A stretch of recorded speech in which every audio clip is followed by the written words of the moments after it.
Frères et sœurs, que Dieu vous bénisse. Nous voulons saisir l'opportunité de cette Pâque pour saluer un certain nombre de personnes. Premièrement, toutes nos églises de Côte d'Ivoire et les différents pasteurs qui sont au-dessus de ces églises, que Dieu vous bénisse. Nous voulons également saluer l'église de Paris, son pasteur, sa famille, saluer nos frères de Paris, de Bretagne, saluer nos frères et sœurs de Suisse, de Chine, de l'Afrique du Nord, que Dieu vous bénisse. Partout où vous êtes dans le monde entier, joyeuse Pâques à vous. Nous allons rentrer dans le message de cette Pâques, mais nous allons d'abord prier le Seigneur. Merci Seigneur pour ce moment.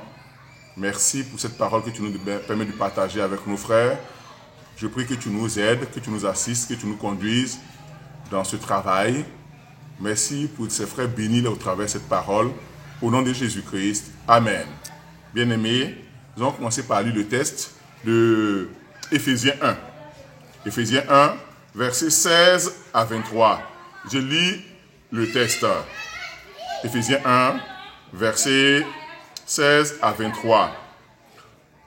Je ne cesse de rendre grâce pour vous, faisant mention de vous dans mes prières, afin que le Dieu de notre Seigneur Jésus-Christ, le Père de gloire, vous donne un esprit de sagesse et de révélation dans sa connaissance. Qu'il illumine les yeux de votre cœur, pour que vous sachiez quelle est l'espérance qui s'attache à son appel, quelle est la richesse de la gloire de son héritage qu'il réserve aux saints, et quelle est envers nous qui croyons l'infinie grandeur de sa puissance, se manifestant avec efficacité par la vertu de sa force. Il l'a déployé en Christ, en le ressuscitant des morts et en le faisant asseoir à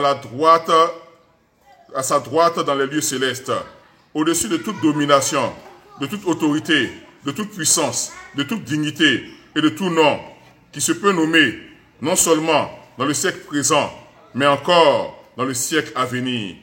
Il a tout mis sous ses pieds et il a donné pour chef suprême à l'Église, qui est son corps, la plénitude de celui qui remplit tout en tous. Alléluia. Soyez bénis.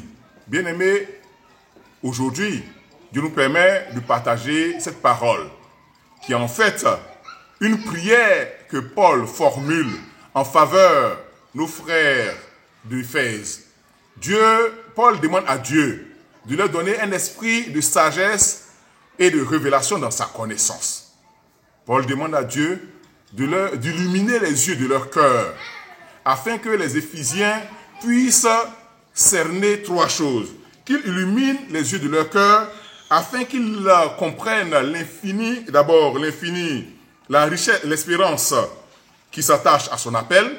Deuxièmement, la richesse de son glorieux héritage destiné aux saints. Et enfin, la partie qui nous intéresse ce matin, l'infinie grandeur de sa puissance se manifestant avec efficacité par la puissance de sa force envers nous qui croyons. Donc, quelle est donc cette infinie grandeur de sa puissance se manifestant avec efficacité dont Paul parle?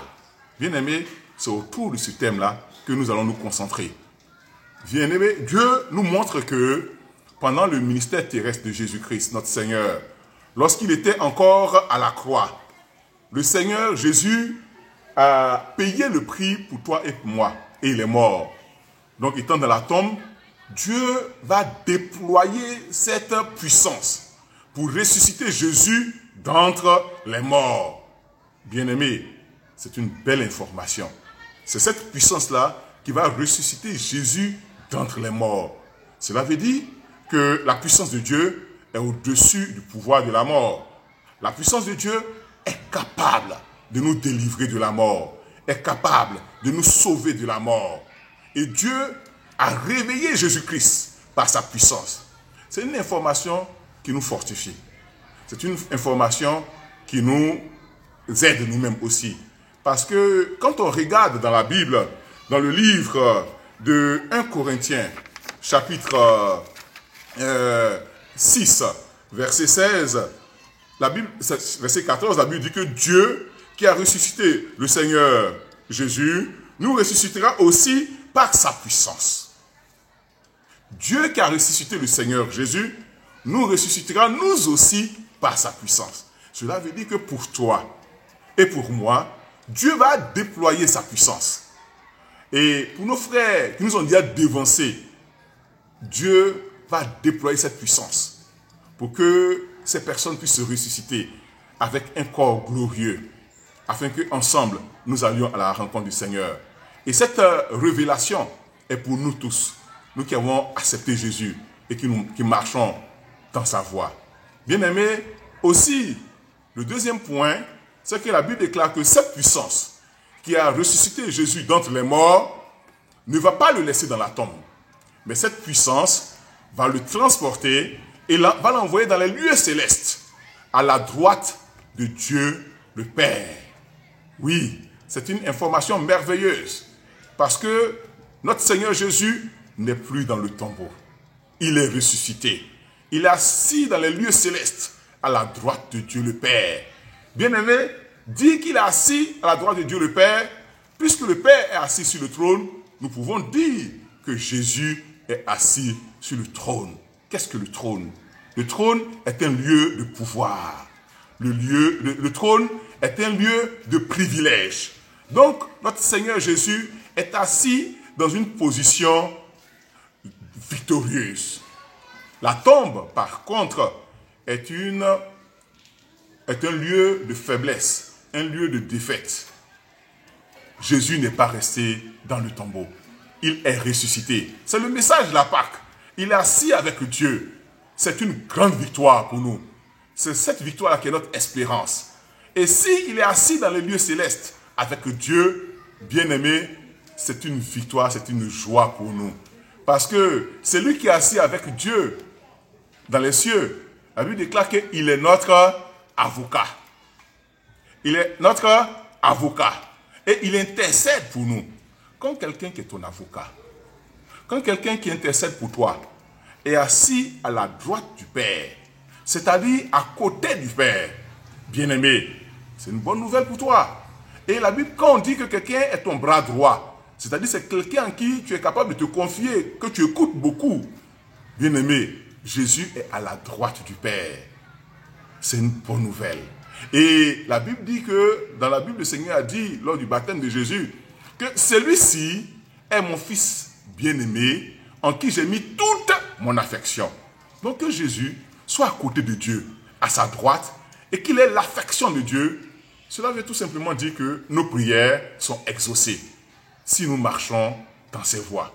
Et bien-aimé, Dieu, notre Père, la Bible dit que sa puissance est efficace. Vous voyez, quand Dieu a rencontré Abraham, Abraham était dans les difficultés. Abraham n'avait pas d'enfant, il avait 99 ans. Il se posait des questions sur sa vie, mais Dieu s'est présenté à Abraham comme étant le Dieu Tout-Puissant. Il dit à Abraham, je suis le Dieu Tout-Puissant. Tu ne t'appelleras plus Abraham, mais tu t'appelleras Abraham. Cela veut dire que quand la puissance de Dieu se révèle à toi, cela entraîne un changement qualitatif dans ta vie. Abraham a changé d'identité, bien-aimé. Et on va voir également qu'il y aura un changement de destinée pour Abraham. Quand on résume la vie d'Abraham, on a vu qu'après cette rencontre, la vie d'Abraham a changé. Devenir Abraham, cela veut dire devenir le père d'une multitude de nations. Dieu a béni Abraham. Aujourd'hui, tous les chrétiens et beaucoup de religions du monde entier se réclament d'Abraham. Parce que Dieu l'a dit. Et cela agit. Et Abraham est devenu le père de la foi. Il est mort rassasié de jours. Riche. Ayant de nombreux serviteurs et de nombreuses servantes. Alléluia. Donc quand la puissance de Dieu s'invite dans ta vie, il y a un changement glorieux qui se présente.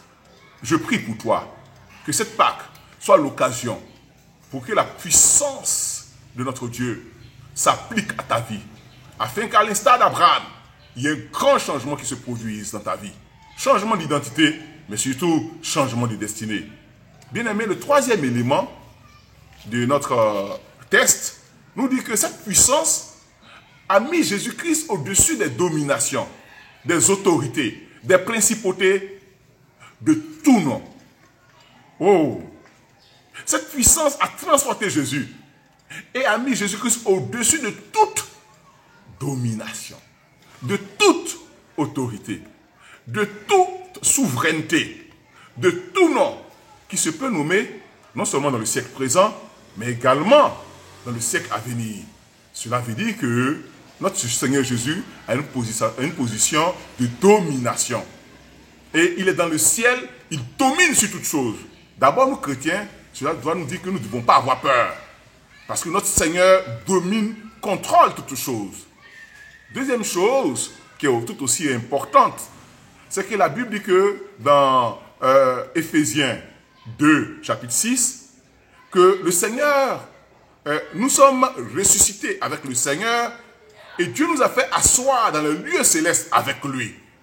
Cela veut dire que si nous sommes ressuscités avec lui et que Dieu nous a fait asseoir avec Christ dans les lieux célestes, c'est un mystère qui veut tout simplement dire que nous aussi, nous sommes plus que vainqueurs par celui qui nous a aimés.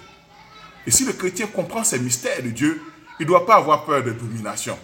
Il ne doit pas avoir peur des autorités. Il ne doit pas avoir peur des principautés. Mais au contraire, il doit dominer sur eux. Parce que Jésus nous a dit, je vous ai donné le pouvoir de marcher sur les serpents, sur les scorpions et sur toute la puissance de l'ennemi et rien ne pourra vous nuire. Je crois que les choses vont de pair. Alors, bien-aimé, ce message de Pâques te dit que tu es dominateur. Je dirais même plus, tu es plus que vainqueur. Que Dieu te bénisse. Et enfin, le dernier élément, la Bible dit que Dieu a tout mis sur ses pieds et Dieu a fait de Christ le chef suprême de l'Église. Quand Dieu parle de chef suprême, cela veut dire qu'en dehors de Christ, il n'y a pas d'autre chef de l'Église. Christ est le seul chef de l'Église. Alors, nous chrétiens, quelle devait être notre position pendant cette Pâque? Nous devons être dans une position d'adoration. Tout simplement. Pour adorer Christ, pour le célébrer, pour le bénir. Parce que son sacrifice à la croix nous a transportés des ténèbres à la lumière. Nous met dans une position de joie, de victoire. Et permet donc à ces grâces-là de se manifester puissamment dans notre vie. Bien-aimés, voilà le message de Pâques que nous voulons vous transmettre. Aujourd'hui, nous avons appris que pendant la Pâque, Dieu, Jésus, a déployé une puissance infinie, qui a brisé, qui a ébranlé la mort. Une puissance infinie, qui a soulevé Christ, qui l'a envoyé dans les lieux célestes, et qui l'a mis à sa droite. Une puissance qui a mis Dieu, Christ, au-dessus des dominations, au-dessus des principautés, au-dessus de tout nom, des souverainetés. Toi aussi, et a fait de lui un chef suprême. Nous aussi, au moment où nous voulons finir cette émission, nous prions qu'en cette Pâque, que cette puissance te visite, que cette puissance te touche, afin que dans ta vie, il y ait un changement glorieux, un changement d'identité, mais un changement également de vision, un changement également de destinée, afin que ta vie, au-delà de cette Pâque-là, soit une vie rayonnante, une vie glorieuse, et que tu sois plus que vainqueur par celui qui t'a aimé. Alors, je te souhaite joyeuse Pâques, que Dieu te bénisse.